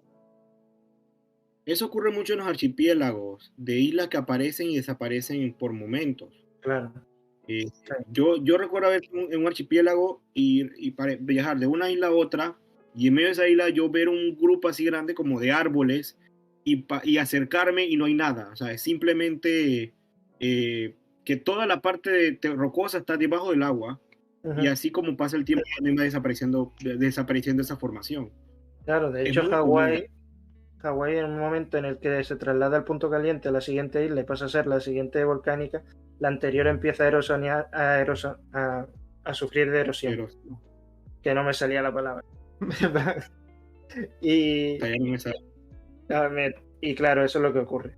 En plan que vemos como la que está más activa es la más grande, pero las anteriores se van degradando rápidamente, porque además no tienen un sustento, o sea, no están bajo, no tienen una corteza continental que haga que perdure. Al final se acabarán perdiendo. Pero bueno, eso no lo vamos a ver nosotros. Adicional hay que ver, agregando rapidito, que el Pacífico no es tan pacífico como lo dice su nombre. Exacto. No, entonces los oleajes en el Pacífico incluso son a veces hasta más fuertes que los del Atlántico. Y eso provoca tantas cosas, ¿no? Sí, de hecho eso es lo que decían, que cuando Pizarro llegó allí, se equivocó, cometió un error, porque claro, vio como el Pacífico en calma y lo llamó Pacífico. Pero era como una gran casualidad. Sí, la verdad. Vamos, que ese día estaba el mar tranquilo, ¿no? Pero Sí, era... exactamente. Por cierto, votad en la encuesta que le acaban de poner. próxima década, ¿eso qué es? Ah, Ah, pues ya está. Nos lo va a tener que decir ya, Tomás. Ha intrigado a la gente. pues es básicamente. A ver. Es básicamente Oye, espera. Un poquito, espera, falta un segundo. Ya está. Vale. Casi, ¿eh? Madre mía. Bueno, pues básicamente trata. Bueno, es sobre un libro que ha escrito Mauro Guillén, un profesor de la Escuela de Negocios de Wharton, perdón, de Pensilvania. Y básicamente el libro se llama 2030, viajando hacia el fin del mundo tal y como lo conocemos. Y básicamente en él analiza, bueno, como se ve es un profesor de escuela de negocios, ¿no? Se ve un poco más o menos por dónde va la temática del libro y a qué se refiere con la siguiente delgada, ¿no? Pero se centra mucho en la demografía y más que en el mundo de los negocios como tal, ¿no? Habla mucho de economía, habla mucho de demografía y me parece muy interesante porque además dice algunas cosas que son un tanto controversiales, ¿no? Dentro de que, bueno, a alguna gente le podría molestar o simplemente podría darse o no podría darse, ¿no? Bueno, defiende que de aquí a 10 años habrá más abuelos que nietos, que habrá más robots que obreros y que habrá más divisas que estados. Por otra parte, habla de muchos problemas actuales, ¿no? Con políticos que tienen políticas, valga la redundancia, cortoplacistas, medidas anticuadas a problemas contemporáneos, habla de cómo se contribuye al crecimiento de la población. Eh, en China, por ejemplo, que antes se contribuía mucho más que ahora, ¿no? Ahora es un país que está bastante más envejecido, pero sin embargo tiene 300 millones de población que habita todavía zonas rurales y que viven prácticamente en una época preindustrial, ¿no? Entonces, pues, aunque esté envejeciendo la población de China, lo palía con esta población que poco a poco va a entrar a la sociedad industrializada, se va a mover a suelo urbano y va a crecer esa zona rural, ¿no? Va a crecer en cuanto a industrialización. Entonces es interesante porque, claro, el motor que tenía los países desarrollados de crecimiento, que era China, de repente se está frenando, ¿no? Con todas estas políticas antinatalidad que se dieron hace unos cuantos años, ¿no? De un niño, precisamente niño, porque las niñas no contaban por familia. Y bueno, y a raíz de esto, también habla de que en la siguiente década, pues que la generación más numerosa va a ser la de los 60 años hacia adelante, ¿no? Sobre todo que en Japón, Estados Unidos y en Europa será entre un 35 y un 40% de la población del país. Tendrá más de 60 años, ¿eh? Se prevé cambios en los hábitos de consumo, o sea que veremos que el marketing es diferente, veremos que los productos serán distintos, películas que se dirigen a un público completamente diferente, probablemente menos películas de Marvel, menos películas dedicadas a niños, probablemente. Entonces, como que él estima que va a haber un cambio social en la próxima década muy grande, ¿no? Defiende además que las clases medias de los países desarrollados que actualmente pues tienen más peso van a ir encogiéndose hasta prácticamente desaparecer, pero no, bueno, desaparecer, pero que serán paliadas o se irán introduciendo a estas clases medias inmigrantes, seguramente, ¿no? ¿Inmigrantes de dónde? Pues él estima que vendrán sobre todo de India, del sudeste asiático y, bueno, el sudeste asiático que son Birmania, Tailandia, Vietnam, todos estos países, las Filipinas, y también de África subsahariana, ¿no? Una zona que mucha gente tiene como subdesarrollada, pero que sin embargo los principales países como son Ghana, Sudáfrica, Nigeria, son países, o Camerún, por ejemplo, son países muy potentes, donde el crecimiento de sus capitales, por ejemplo, es enorme y lo tenemos infravalorado, ¿no? De hecho, muchas veces hablaba de que Estados Unidos se está sometiendo a sí mismo a una condena porque se da demasiada importancia y no da tanta importancia a los países o a las zonas que realmente la tienen, ¿no? Esto también es otro punto a favor de China, que sí que apoya mucho más a África. De hecho, es prácticamente el mayor postor, por así decirlo, a favor de África, ¿no? Hace poco, de hecho, salió la noticia de que hizo un tren que atravesaba Kenia. Kenia, que es otra superpotencia, es una de las potencias de África, ¿no? Bueno, hablaba de que África no está tan lejos de salir de la pobreza, de que el hecho de que triplique la productividad en la agricultura es algo que pasará dentro de poco, porque al final la tecnología está avanzando muy rápidamente y la agricultura es algo que está súper capado ya, ¿no? Ya se conoce casi todo sobre ello y es muy fácil que esto se llegue a dar. Y habla, pues, porque si ahora mismo él hablaba, porque era una entrevista además, ¿no? Que estaba haciendo. Y él hablaba de que si dudas de sus palabras, sería mejor que viajaras a Lagos, que es la capital de Nigeria, o a Accra, que es la capital de Ghana, y te dieras cuenta realmente cómo está evolucionando la sociedad, ¿no? Cómo está creciendo y el nivel de edificios que hay ya y de desarrollo que existe en esas ciudades que son grandes y son ricas, y además que se nota, ¿no? Bueno, también hay otras cosas que dice, por ejemplo, que son bastante más controversiales, que dice que para 2030 más de la mitad de la riqueza mundial estará en manos de mujeres, y que además eso lo considera él muy positivo, porque son más conservadoras, gastan más en salud y educación, son más largoplacistas, corren menos riesgo, y dice que eso en general dará más estabilidad a todos los negocios y que eso es positivo para las economías, ¿no?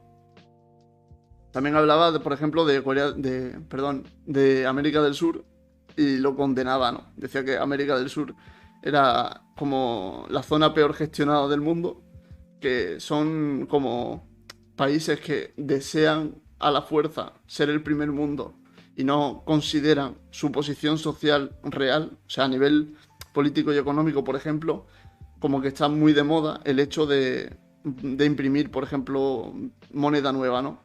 Cuando lo hacen países desarrollados, como Estados Unidos o Europa, para paliar una crisis, y ellos lo único que hacen es devaluar una moneda que de por sí se usa cada vez menos. Porque, por ejemplo, en Venezuela, ahora mismo una de las monedas que más se usan, moneda entre comillas, porque no se conoce como moneda, pero es el Bitcoin o criptomonedas en general, ¿no? Como Monero, por ejemplo, que es irrastreable y esas cosas. Es una de las que más se usan en Venezuela porque, lógicamente, no quieren utilizar su moneda. Y básicamente, bueno, también hablaba de, por ejemplo, lo comparaba América del Sur con Taiwán y Corea del Sur, ¿no? Que son países que eran como mucho más pobres en los años 50 que América del Sur, y sin embargo hoy son 4 veces más ricas que muchos de los países del continente. O sea que suelta mucha información y para mí muy interesante. No sé qué opinaréis vosotros. Bueno, yo a mi opinión como economista, no sé si la mía sirve. Claro. Sirve mucho, está claro. Yo también tengo Miren, mi opinión como está. Sí. No, empieza tú. Es que Vale. No, miren, yo creo que el mayor problema de la década del 2030 es la parte demográfica. Y eso no solamente va a ser a nivel de Europa, que es una sociedad que ya está envejecida y que seguirá envejeciendo, y que la seguridad social y el estado de bienestar cada vez se va a ver más afectado. Eso va a provocar crisis y la necesidad de buscar migrantes, principalmente, claro, del sudeste asiático y del África subsahariana. El África subsahariana definitivamente va a ser las sociedades que más van a crecer demográficamente, tanto en esta década como en la siguiente. Pero la ventaja que van a tener los de África subsahariana es la tasa de dependencia. Hoy día la tasa de dependencia en África subsahariana es bastante alta por la cantidad de niños que hay. Pero esa sociedad va a seguir aumentando por los métodos anticonceptivos y la mejora en la salud y todo lo demás, que como dice este señor, eso está ocurriendo. Y obviamente llegará un punto en que la sociedad va a llegar a un nivel que la sociedad productiva va a ser mucho mayor que la población adulta y la población joven. Es el caso que ocurre hoy en Europa. En Europa hoy día la población adulta es cada vez mayor. Y ese nivel de dependencia, la tasa de dependencia que tuvo Europa en los años 70 y 80, que fue lo que lo llevó a hoy día considerarse el primer mundo, e incluso a Canadá, Australia, Reino Unido, Estados Unidos, Japón, porque fueron en esa época cuando ellos aprovecharon esa tasa de dependencia para crecer como país económicamente y educar a su población para el futuro, ¿no? Ese es el error de Latinoamérica. Latinoamérica se encuentra ahorita mismo en la última década, en la última generación de una tasa de dependencia baja. ¿Qué quiere decir eso? Que ahorita mismo la población productiva es la mayor que tendrá en su historia. Después de aquí lo que viene es una población envejecida. Y en el futuro la América Latina no va a poder echar para atrás ni mejorar su situación. Va a empeorar, porque la población productiva seguirá disminuyendo y la población adulta aumentará. Entonces, igual ocurrirá, la pirámide demográfica cada vez se va a ir invirtiendo. Y entonces vas a tener que pagar por las personas ancianas, por los jóvenes que cada vez van a ser menos, y por una población que seguirá envejeciéndose. Entonces, eso va a crear un caos social en toda América Latina. Europa se va a beneficiar, tanto Europa como Norteamérica, de la migración que vendrá de África y el sudeste asiático. Y obviamente África sería el futuro. África sería la sociedad que mejoraría en el futuro. Entonces realmente es un panorama que preocupa bastante. Por otro lado también está la desigualdad social que generaría todo eso. Unas sociedades como la de América Latina, que ya de por sí son desiguales, aumentaría cada vez más su brecha de desigualdad. Entonces, y por otro lado, también habla también sobre que habrán más divisas que países. Efectivamente. Supongo que por ahí irá más por las criptomonedas y todo eso. Pero bueno. Bueno, ahí lo que yo veo más que nada es la caída de los estados. De que muchos estados van a empezar a aliarse porque separados no funcionaban. O sea, creando bloques económicos. Como por ejemplo hoy día con la Unión Europea. Pero ni aún así se podrá hacer más de 4 cosas. O sea, el futuro supuestamente es esa creación de las confederaciones y bloques económicos. Y obviamente va a estar por la competencia que va a haber. O sea, va a haber una alta competencia por productos y alimentos que cada vez van a ser más escasos. Entonces, claro, van a haber cambios en la producción con la biotecnología y todo lo demás, pero aún así no va a ser suficiente para poder cubrir toda la demanda, porque igual la población seguirá aumentando. Y la forma de hacer comercio será totalmente distinta. Incluso se habla en un futuro de la desaparición del papel moneda por completo y la utilización de medios alternos como las tarjetas de crédito, las criptomonedas y las cuentas bancarias. Obviamente una sociedad que cada vez va a ir avanzando tecnológicamente, pero aún así eso no va a garantizar de que la sociedad esté mejor en el futuro. Incluso si Europa, por ejemplo, y Norteamérica y Japón, porque Japón es una sociedad que ha mantenido una crisis por tanto tiempo, no se abren más a la inmigración, van a ver completamente en riesgo su economía, porque no van a crecer. Y el nivel de reemplazo que ellos necesitan, que es de 2.1 hijos por mujer, no lo van a alcanzar. Porque ahorita ustedes revisan toda Europa, Japón, y las tasas de reemplazo están en 1.7. No es lo suficiente para duplicar la población en una generación y crear población productiva. Porque el punto al final de una economía fructífera es que aumente la población productiva. Y que es una población educada y capacitada, que tenga acceso a una buena salud, a una buena educación, a una vida digna, donde se cumplan los derechos humanos, el Estado de Derecho y todo lo demás. O sea, es un conjunto de todo, que en el 2030 quizás muchas naciones no lo van a poder cumplir. O sea, algo que apuntaba también, que se me ha olvidado mencionarlo, es básicamente que China también, otra ventaja que tiene, es que la población envejecida sigue trabajando prácticamente hasta que se muere. Y eso en Europa no pasa, ¿no? En Europa, por ejemplo, o en Estados Unidos, la población cuando envejece tiende a jubilarse, en Estados Unidos menos, porque la capacidad de jubilación es menor, hay menos pagas, o incluso tienen que estar ahorrando toda su vida y después no llegan porque no consiguen ahorrar. Pero bueno, eso es otra cuestión, ¿no? Pero en Europa sí que hay un problema más de que la población anciana sí es mucho más dependiente. Y eso en China no pasa. En China la costumbre es que trabajen prácticamente hasta que se mueren, que yo no digo que sea bueno o malo, digo que económicamente pues beneficia al país en general, ¿no? Porque el crecimiento se da y aportan dinero a la economía. Entonces pues también ponía ese punto a favor de China. Cultura totalmente distinta, obviamente. Una sociedad totalmente distinta, la sociedad oriental. Y eso no solamente ocurre en China, ocurre también en Corea, en Japón incluso, donde para ellos el trabajo y el esfuerzo es la dignidad de su familia y del país, de la sociedad, de su apellido, de todo. Buenas noches, Archie. En el occidente no importa nada, tú no tienes que defender ni un apellido ni una familia. Yo iba a decir algo con respecto a la población, a la demografía. No sé si siempre lo tendrá en cuenta, no lo conozco la verdad, porque no estoy un poco desligado de eso de los negocios. Pero en historia tienen la máxima, o como se dice, la base moral, por así decirlo, de no hacer historia ficción. O sea, tú no puedes regresar atrás en el tiempo, ves que proponer qué habría pasado si no hubiera pasado tal cosa y decir, pues si no hubiera pasado esta cosa, habría pasado esta cosa. Eso no se puede hacer porque es predecir el futuro prácticamente. Entonces, dentro de 10 años, es verdad que son 10 años, son muy pocos, pero hay que tener en cuenta, pues, yo qué sé, tal y como él ha dicho, se cae el estado de...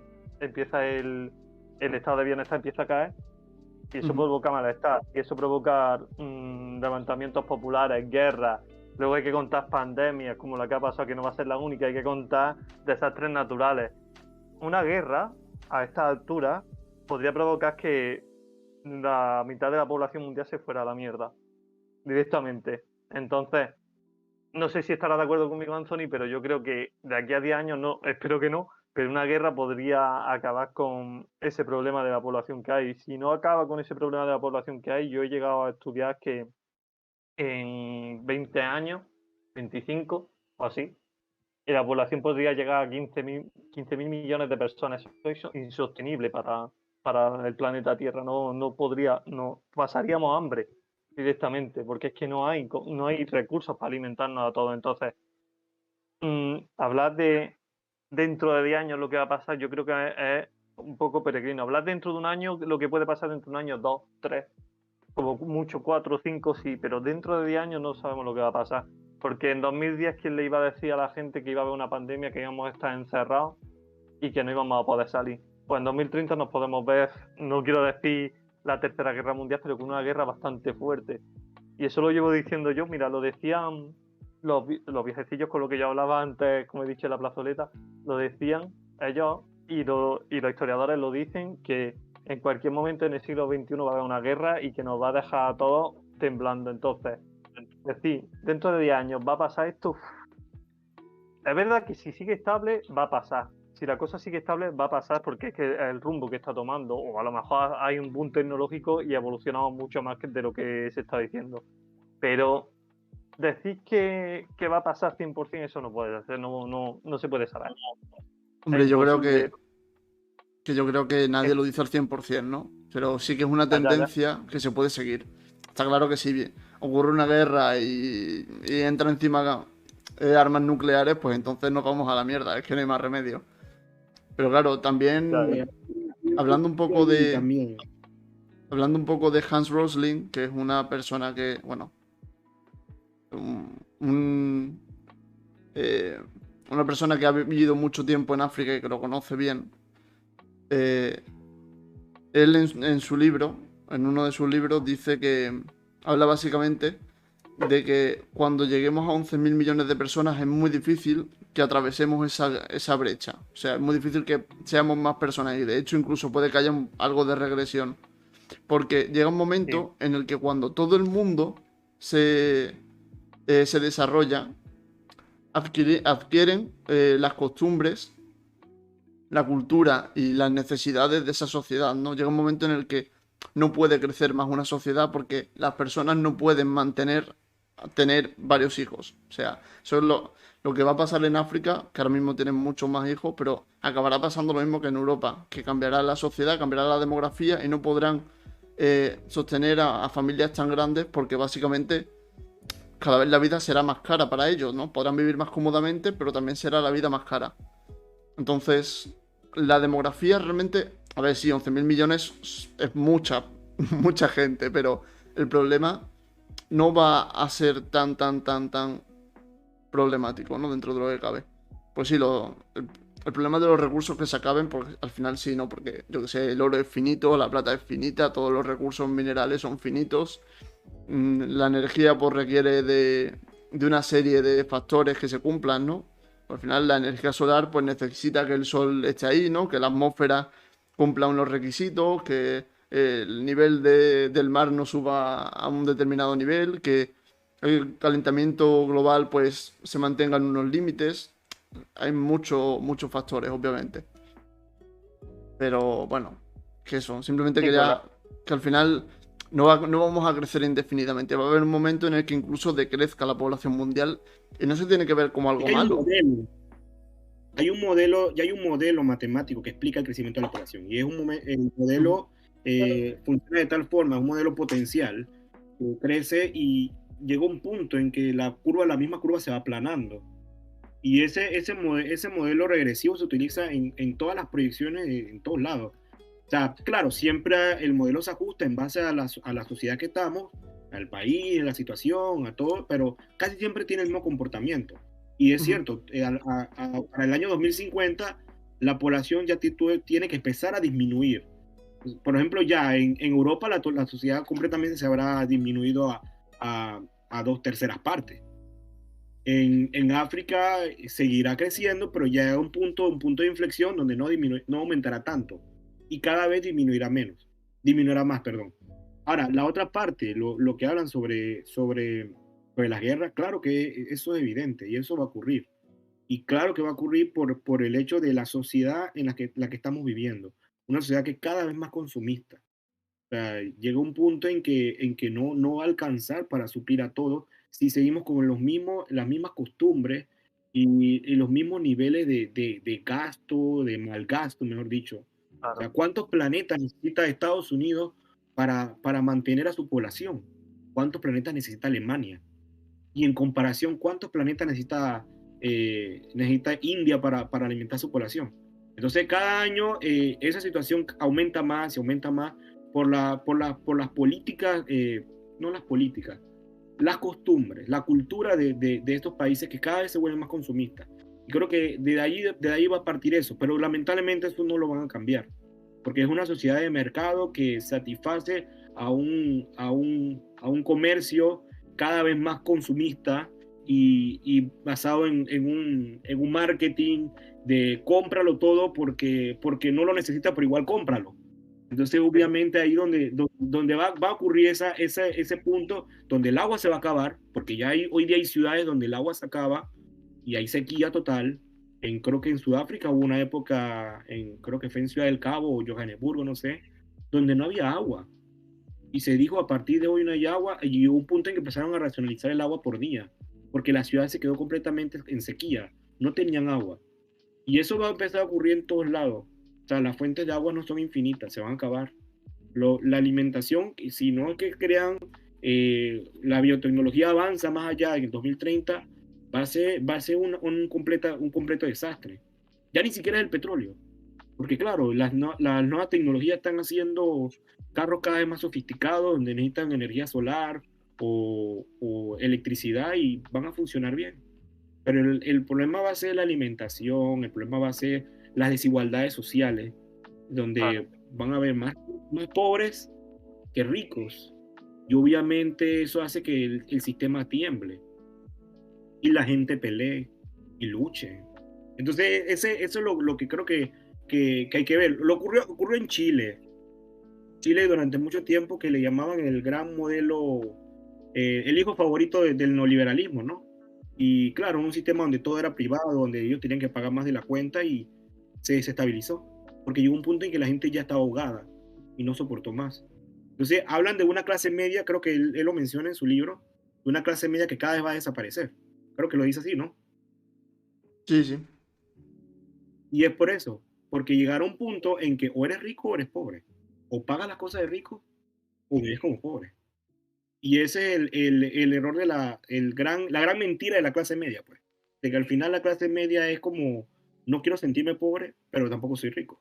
Entonces llega un punto, o pagas los precios que tienen los ricos y los lujos que tienen, o te acomodas como un pobre. Y obviamente eso va a crear desestabilidad porque yo soy profesional, yo estudié, me merezco una vida mejor.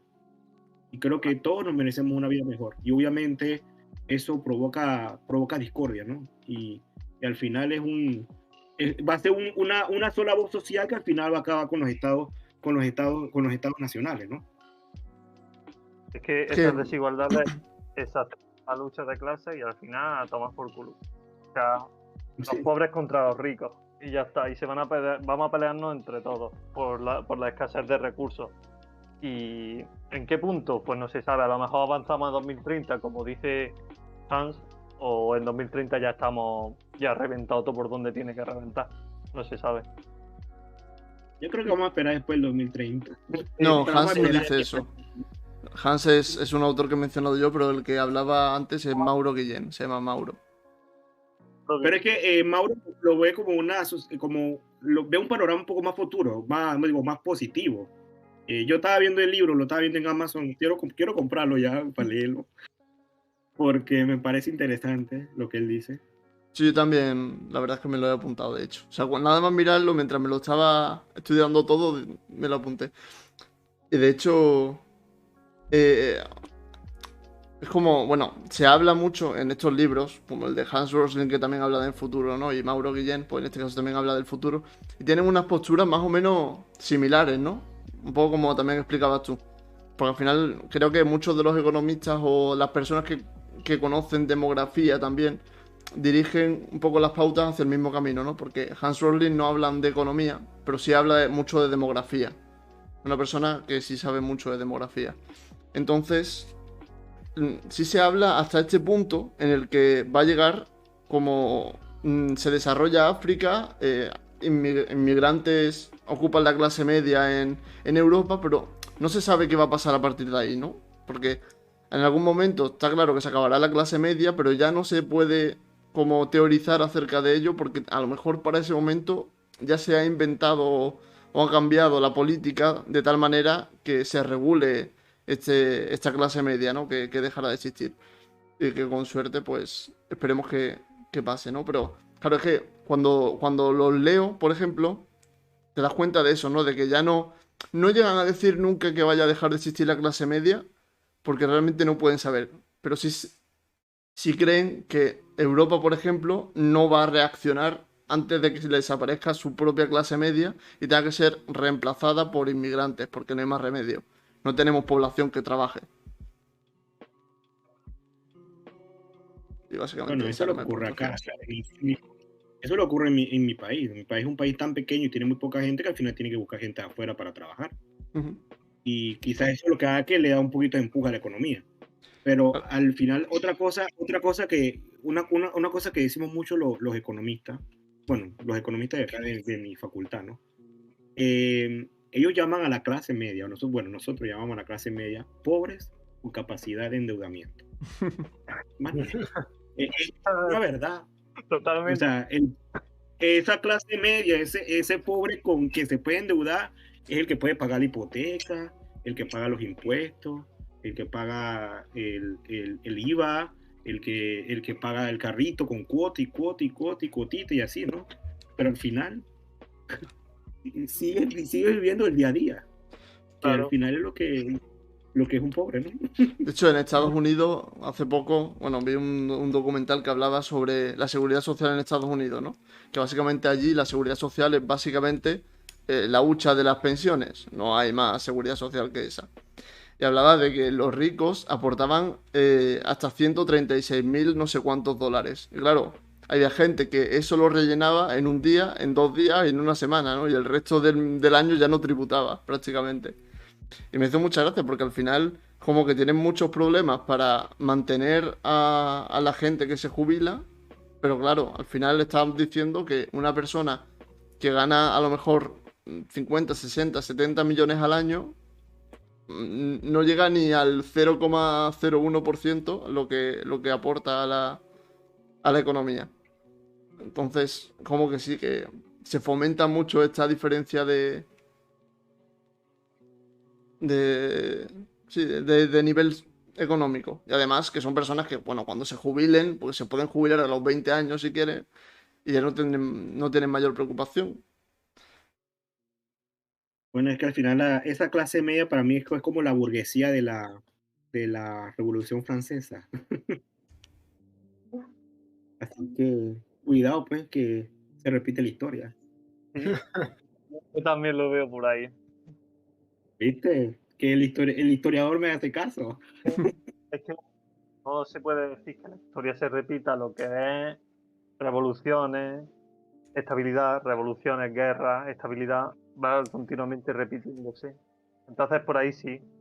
Claro, no es el mismo caso, pero sí es verdad que se ve una tendencia a estabilidad, crisis, y siempre de los de abajo contra los de arriba. Entonces, pues, puede que pase eso que decimos. Ronda, si puedes poner una última encuesta, pues yo creo que ya con un Ya nos tema más. pasamos con este tema. Este Sí. tema ha sido- Es que sabía que era denso, porque tiene mucho de qué hablar. Yo voy a comprar ese libro. No lo quiero leer. Y después hacemos otra discusión del mismo libro. Para mí A mí estaría me guay. parece bien, la verdad. Yo creo que si Mike hubiera escuchado esta parte del directo, habría hablado mucho. Puede ser, pero es que Maite creo que solo nos vigila que empecemos a nuestra hora. Y ya, Y después se va. Y ya está. después se va. Y después ella llegó a tiempo y se fue de una. Sí, sí. Y Pero a mí me también- llegó la notificación cuando estaba en el supermercado. Y salí corriendo porque ya no, que quiero llegar a tiempo. Está bien que tengamos esa audiencia fiel. Sí. Que también Maite el miércoles, de hecho, llegó a las 12:30, creo. Y vamos, llegó al final, pero al final, vaya. Pareció estoy aquí, adiós. Anthony, ¿tú dónde vives? ¿En qué país, digo? Vale. Yo en Panamá.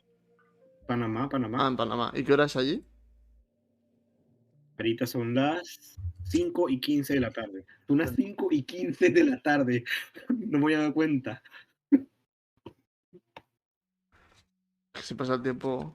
Mira, la estatua de Hathor. Bueno, no sé cómo se pronuncia en realidad. Me lo he inventado un poquillo. Yo creo que los egipcios dirían Hathor, pero nosotros decimos Hathor. Hathor. Bueno, mira, Sí. he pasado de las otras dos, ¿eh? Está todo el mundo que le sienten curiosidad. Bueno, yo sí, ese tema, esto es de Egipto, ¿no? Yo en realidad, Va- a priori ya como que más o menos sabía que los de Messi no le iba a llamar mucho la atención a casi nadie. ¿No? Yo lo he puesto por los NFTs, no por Messi en sí, porque ya es extraño que los NFTs acaban de aparecer como concepto y de repente, boom, Messi tiene una galería de NFTs. Ya, Es pero bastante- yo lo digo más que nada porque el tema Messi como que está súper quemado ya. Ya la gente escucha a Messi y no quiere saber absolutamente nada. Ya. Están altísimos ya. Hombre, y de hecho ahora a Messi también que si le pagaron, que ahora le van a pagar un porcentaje de su ficha con... No le van a pagar un porcentaje, sino como que le iban a regalar también aparte con el salario los tokens del PSG, ¿no? Y eso ya no lo sé. Eso Sí, ya a partir de que he ido al PSG ya no me interesa. Que le van a dar parte de criptomoneda, vaya. O sea, porque, Sí, lo he escuchado, es verdad. Es porque el verdad. Al-Khelaifi pues le interesa todo lo que sea fomentar el dinero de la entidad. O sea que... Esa Bueno. burbuja va. Bueno, Bueno, empezamos. sí, la estatua. Venga, Adri, vamos allá. A ver, vamos a ello. Esta noticia es la más complicada de explicar. A ver, voy. Resulta que han encontrado en Salamanca, en un yacimiento, han encontrado en una casa de un gran señor del yacimiento del pueblo, han encontrado un amuleto de la diosa Hathor. Ya os dais cuenta lo lejos que está en el tiempo un yacimiento que, como aquí pone, a ver, que es de la edad del hierro, o sea, entre 900 y 400 antes de Cristo, lo lejos que está ese yacimiento de la edad del hierro, de lo que es el Egipto imperial, y ese hombre tenía un amuleto de la diosa Hathor. ¿Os dais cuenta? Es lo que me parece a mí interesante, lo lejos que está en el tiempo y en el espacio, porque, bueno, Egipto no es solo época griega y época romana, Egipto es mucho más antiguo, Egipto viene casi del 3000 y pico antes de Cristo. Entonces, esto lo quería relacionar yo con lo mucho que hay que excavar todavía en España, porque en España se encuentran continuamente pues yacimientos de época tartésica, yacimientos de época visigoda, se encuentran, como te digo, elementos de decoración interesantes. Por ejemplo, existe una leyenda, casi leyenda o casi confirmado, que explica que el Santo Grial se encontró en Denia. ¿No lo habéis oído nunca? No. Yo lo di en Historia del Arte, y ya sabiéndome de lo que es el amuleto de Hathor, porque es una cosa que me da pie a explicar esto, resulta que se dice que el Santo Grial, del que vivió Cristo, viajó a lo largo del tiempo y el espacio hasta Denia, donde lo tenía un visir andalusí, o sea, de Al-Ándalus.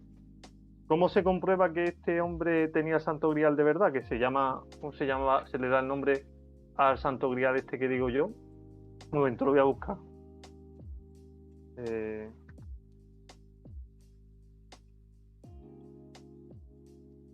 El cáliz de Doña Urraca, ¿vale? Se llama. O sea, actualmente se llama el cáliz de Doña Urraca y es una piedra negra con forma de cáliz que está revestida de incrustaciones de oro y todo eso. ¿Por qué dicen que es Santo Grial y que se encontró en España? A partir de aquí la gente se pelea entre ellas, la historiadores de arte, arqueólogos se pelean entre ellos porque todos quieren tener el Santo Grial. Pero aquí hay un detalle, es que cuenta la leyenda que el hijo, no me acuerdo exactamente, antiguamente el hijo de alguien importante de la época, una época más antigua de la de Doña Urraca, se puso enfermo y le propusieron o le recomendaron que le pusiera en la frente un pedazo del Santo Grial, que en ese momento pues lo tendrían en sus manos. Y se lo quitaron el pedazo de Santo Grial y se lo pusieron en la frente. Y ya, pues a partir de ahí la historia pues ya se empieza a perder. Entonces, cuando encuentran el Santo Grial entre comillas, lo encuentran, se dan cuenta de que le falta un pedazo, una esquila a esa piedra. Y se dan cuenta de que tanto la piedra que se habla en la leyenda esa y el Santo Grial que se encontró aquí o el cáliz que se encontró aquí son la misma piedra y casi coinciden. Entonces, ahí quería saber yo qué opináis de todo esto que se dice, de que todo está descubierto, que no que nada más que excavan más, que la arqueología ya prácticamente va muriendo. Esa opinión, ¿cómo me explico yo? Extendía de que, vamos, todo está descubierto en general, incluso pasa en otras disciplinas.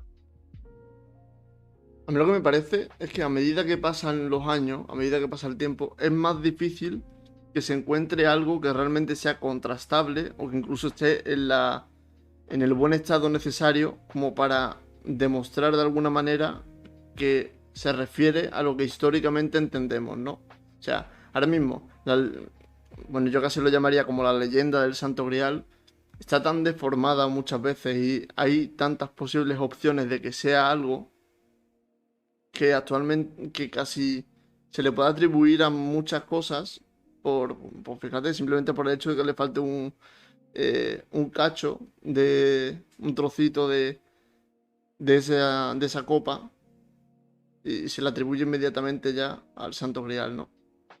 Entonces, Claro.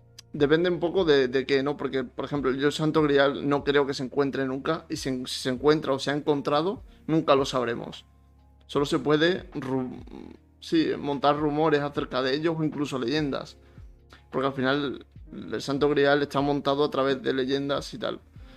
Entonces hay cosas que quizás pues sí se puedan... No está todo inventado ni todo se conoce ya, está claro. Y habrá cosas que claramente ya todos los meses se están descubriendo cosas y muchas veces salen noticias incluso de Egipto, de nuevos yacimientos, de nuevos cementerios, de no sé qué. Y eso claramente no está todo descubierto todavía. Claro, pero a eso, en España bajo tierra tenemos una cantidad de cosas escondidas que no podemos atrevernos a decir está todo descubierto. De hecho, yo hace poco conocí, porque tuve que escribir un ensayo sobre eso, la ciudad de Recópolis, una ciudad visigoda enorme, pues según yo entendí en lo que leí, enorme, con iglesias, edificios, santuarios y todo. Y era una ciudad visigoda que se abandonó y se quedó bajo la tierra y la han descubierto hace poco. Y es súper interesante. Entonces, la arqueología no es una ciencia muerta, hay que, ¿cómo se dice? Igual que el patrimonio, hay que financiarla y hacer porque se descubran más cosas. De hecho, como tú has puesto el ejemplo de Egipto dicen, según leí yo hace tiempo, que Egipto se había excavado solo el 10% de todo Egipto, que el resto de Egipto está bajo tierra y bajo las arenas del desierto y que todavía queda por descubrir. Pero claro, faltan los medios, faltan los fondos y falta todo para pagarle a esos arqueólogos y pagarle a los científicos que se encargan de excavar. Hombre, que además un yacimiento en Egipto, estás en unas condiciones que son casi infrahumanas, ¿eh? Estás trabajando 50 grados bajo el sol. Son unas condiciones difíciles. Claro, y el problema del ambiente que hay, el calor. Bueno, que es una dictadura. Claro, el problema que tengan con enfrentamientos sociales, conflictos. El caso de Egipto, si igual pasa con Irán e Irak, que seguro tienen un montón de patrimonio histórico a ellos allí, porque allí es donde se encontraban Babilonia, la cultura, ¿cómo se llama? Me he olvidado ahora. La cultura sumeria y todas esas culturas de Mesopotamia estaban allí, pero claro, Irán e Irak son territorios, por así decirlo, territorio comanche en cuestión de conflictos, y no se puede excavar allí, nos deja el gobierno, los gobiernos excavar allí. Entonces, si podemos, por ejemplo, excavar en España y descubrir cosas en España, es importante que estas cosas sepan que cada vez se encuentran más cosas. Me explico. ¿Y qué opináis vosotros, si es que tenéis una opinión? A ver, yo opino Adri, además por la cuenta que me trae. Hay alguien que opine eso, que por supuesto no todo está descubierto, todo está desenterrado. Hay muchas cosas, ya sean referentes a los propios seres humanos, a nuestra cultura, o a cosas que, por ejemplo, va más allá de nosotros, ¿no? Como fósiles o cualquier tipo de fauna, flora o formaciones minerales, cualquier cosa que estuvo aquí o que está todavía enterrado y que merece la pena ser descubierto. De hecho, hace poco se han descubierto grandes, por ejemplo, sistemas de cavernas o geodas. Creo que en Almería estaba la geoda de Pulpí, que se abrió hace muy poco al público. Fíjate, eso estaba sin descubrirse. Y de hecho dicen que es una de las geodas más grandes que existen ahora mismo en Europa, si no la que más. Y eso estaba ahí enterrado sin que nadie lo encontrase, así que a mí que no me jodan. Yo creo que deberíamos esforzarnos cada vez más, y además con la tecnología como avanza cada vez somos más precisos. ¿Puedo yo poner otro ejemplo? La cultura tartésica, ¿la habéis escuchado alguna vez hablar de ella? Sí. Sí, los tartésicos. Vale, sí. claro. ¿Lo reconocéis como mito o como realidad? Porque no sé, en plan, no sé. Yo lo he estudiado como una realidad, o sea que no sé. Supongo que será. Claro, la cultura tartésica hasta hace muy poco era un mito, era como prácticamente Troya, era la Troya española, ¿no? La cultura tartésica era una cosa que se mencionaba en escritos griegos y ya está. Pues hay cultura tartésica por España, sobre todo por el occidente de España, a reventar, pero a reventar, o sea, está plagado de cultura tartésica. Entonces, con todo lo que nos dejan escrito los más antiguos sobre cultura, sobre civilizaciones, sobre obras de arte y todo lo demás, ¿cómo podemos decir que está todo descubierto? Y sobre todo en un país como España, que es prácticamente un cruce de caminos de cultura. Por aquí han pasado un follón de cultura. Fijo que queda de España por descubrir lo más grande. Tanto como para tener el doble o el triple de patrimonio que tenemos ahora. Que no sé si sabéis que España está acoplando. No sé si sabéis que España. Es que no sé a quién se le está acoplando, no sé si a mí. Bueno, da igual. No sé si sabéis que España es el segundo país con más patrimonio histórico del mundo. O sea, registrado.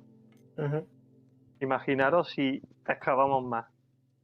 La cantidad de yacimientos visitables que se podrían abrir.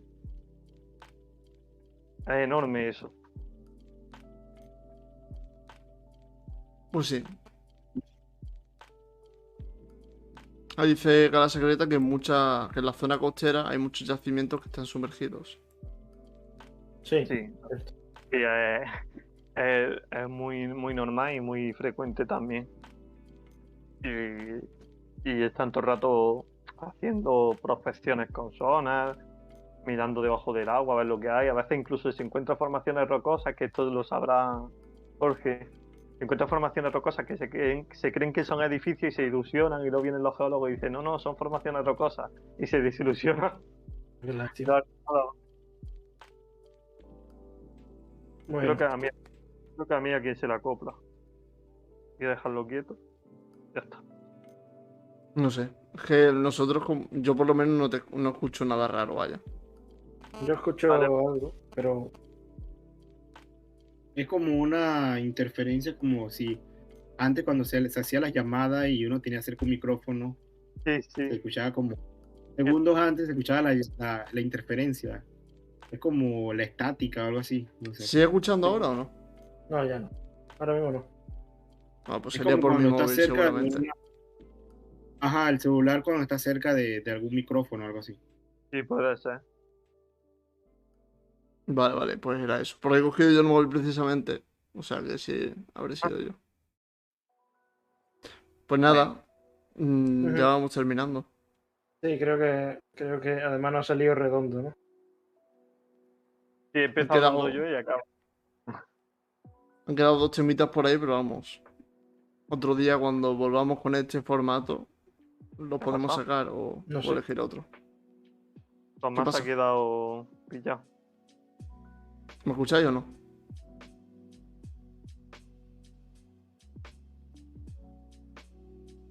Tomás, Hello. Tomás se ha quedado en el link. Ahora. Ahí, ahí. ahora, ya está. Ahí. Tomás, ¿has estado hablando? Porque si has estado hablando no te hemos oído. Nada, básicamente que estos 2 temas últimos, que lo guardamos para Ujú. otro día. Claro, sí. Y nada, que lo vamos dejando ya por aquí. Sí. Muchas gracias a todos por estar con nosotros. Muchas gracias a Adri por apuntarse. Y a Anthony por entrar. Que es un Muchas placer. gracias. Como siempre. Bueno, un gusto. Nos vemos. Pues Sí. sí, nos vemos. Y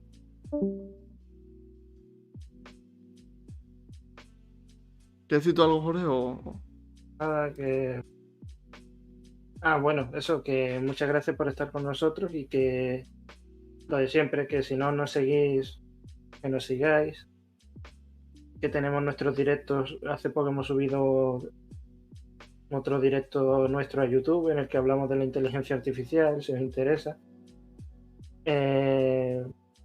También tenemos nuestro servidor de Discord, donde de hecho podéis contactar con nosotros más directamente, porque también tenéis el correo, Twitter, donde estamos siempre.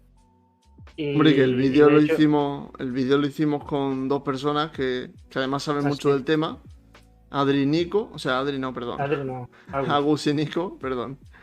Y básicamente que además, bueno, pues son cofundadores de una empresa que se llama Human Trends y que es muy interesante, si queréis verlo. Que suscribáis, si podéis o si queréis, para apoyarnos, porque ayuda muchísimo. Todo va dirigido cuando podamos cobrarlo, que todavía no hemos podido, para mejorar el stream, que ya lo notaréis en su momento. Y nada, que muchas gracias a todos. Y muy buenas noches. Buenas noches. Eso. Que dormáis bien. Y los angelitos. A descansar. Adiós.